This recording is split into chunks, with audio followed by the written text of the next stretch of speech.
दोस्तों, भारत में कई नदियां हैं। इन सभी में गंगा सबसे पवित्र नदी मानी जाती है। गंगा नदी का पानी लोग घर में रखते हैं, पूजा पाठ में प्रयोग करते हैं। लेकिन आज हम आपको एक ऐसी नदी के बारे में बताने जा रहे हैं जिसे अपवित्र माना गया है, जिसके पानी को लोग छूने से भी डरते हैं। इस नदी का नाम है कर्मनाशा। दिलचस्प बात यह है कि यह नदी बाद में गंगा में जाकर मिल जाती है। कर्मनाशा दुनिया की पहली ऐसी नदी है जिसके जल को अछूत माना जाता है। ऐसा कहा जाता है कि जो भी इस नदी के जल को छूता है वो अपवित्र हो जाता है। इतना ही नहीं, ये भी कहा जाता है कि इस नदी के पानी से खेती करने से सारी फसल बर्बाद हो जाती है। कर्मनाशा दो शब्दों से मिलकर बना है, पहला कर्म, दूसरा नाशा। कर्म यानी काम और नाशा का मतलब होता है नाश होना। माना जाता है कि कर्मनाशा नदी का पानी छूने से काम बिगड़ जाते हैं और अच्छे कर्म भी मिट्टी में मिल जाते हैं। इस नदी को लेकर कई कहानियां प्रचलित हैं। लोग बताते हैं कि पहले के समय में इस नदी के किनारे रहने वाले लोग फल फूल खाकर रह जाते थे, लेकिन इस नदी के पानी को प्रयोग नहीं करते थे। काले सांप का काटा आदमी बच सकता है, हलाहल जहर पीने वाले की मौत रुक सकती है, लेकिन जिस पौधे को एक बार कर्मनाशा का पानी छू ले वह फिर हरा नहीं हो सकता। कर्मनाशा नदी के बारे में नदी के किनारे के लोगों में एक और विश्वास प्रचलित है कि यदि कर्मनाशा नदी में एक बार बाढ़ आ जाए तो बिना मानुष की बलि लिए लौटती ही नहीं। इसके जल को छू लेने मात्र से सारे पुण्य खत्म हो जाते हैं, वैतरणी की तरह। वही वैतरणी जिसे स्वर्ग जाने से पहले पार करना पड़ता है। कहावत है कि कर्मनाशा को हर साल प्राणों की बलि चाहिए, बिना बलि लिए इसकी बाढ़ उतरती नहीं। दरअसल कर्मनाशा बेहद उदास नदी है, गंगा की सगी बहन। मनहूस होने के कारण गंगा भी इसे अहमियत नहीं देती थी। शायद गंगा को गुमान था कि वो पतित पावनी और पाप नाशिनी है, सबके पापों को हर लेती है। इसके ठीक उलट कर्मनाशा का जल स्पर्श पुण्यहीन कर देता है, मनुष्य के बने बनाए कामों को बिगाड़ देता है।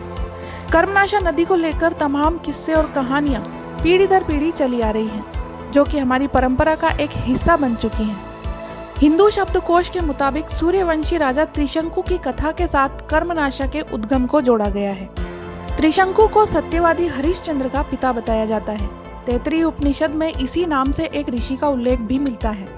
त्रिशंकु दो ऋषियों वशिष्ठ और विश्वामित्र की आपसी प्रतिद्वंदिता और द्वेष का शिकार होकर अधर में लटक गए। विश्वामित्र उन्हें स्वर्ग भेजना चाहते थे, जबकि वशिष्ठ मुनि ने अपने मंत्र बल से उन्हें आकाश मार्ग में ही उल्टा लटका दिया। तभी से वो लटके हुए हैं। उनके मुंह से जो लार थूक गिरा, उससे कर्मनाशा नदी का उद्भव हुआ। गंगा की तरह इस नदी में भी लोग सिक्के प्रवाहित करते हैं। पौराणिक कथा के अनुसार राजा हरिश्चंद्र के पिता सत्यव्रत एक बार अपने गुरु वशिष्ठ से सशरीर स्वर्ग जाने की इच्छा व्यक्त करते हैं। गुरु वशिष्ठ ने ऐसा करने से मना कर दिया।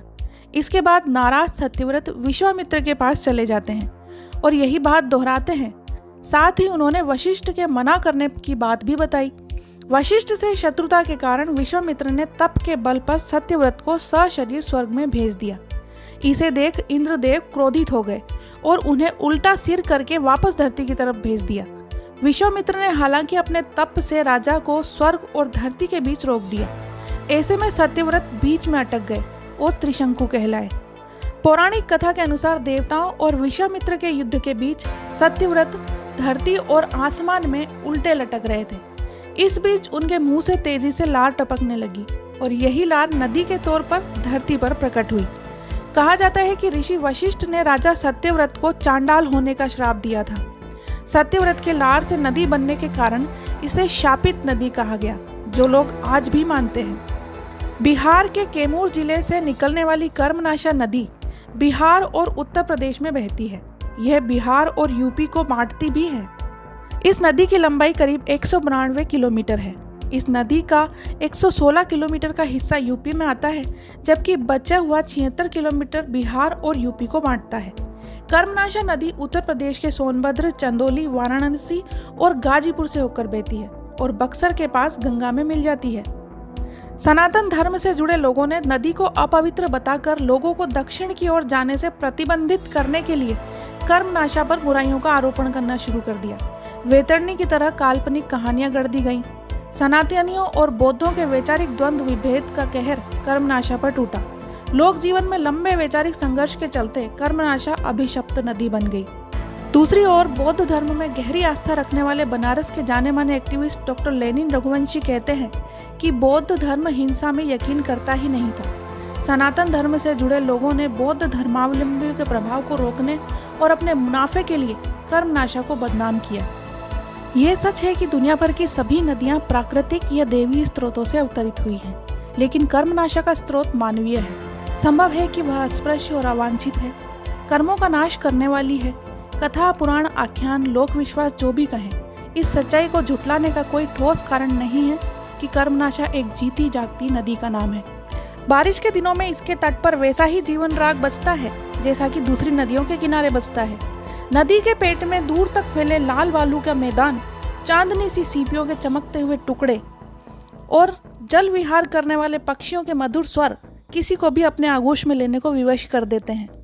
इस नदी से निकलने वाली कई माइनर नदियां लोगों के घरों, खेतों और खलिहानों को सींचती रहती हैं। तो फिर कोई नदी कैसे अपवित्र हो सकती है? प्रकृति की बनाई हर चीज बेहद निराली है। झूठी मूठी कहानियां गढ़कर किसी भी चीज को अपवित्र नहीं माना जा सकता। दोस्तों, आई होप आपको ये वीडियो पसंद आया होगा। वीडियो पसंद आया तो कमेंट करके जरूर बताएं। वीडियो को शेयर करें ताकि यह जानकारी अन्य लोगों तक भी पहुंच पाए। चैनल पर नए हैं तो चैनल को सब्सक्राइब करें और बेल आइकन को जरूर दबाएं ताकि इसी तरह के वीडियोस आपको मिलते रहें।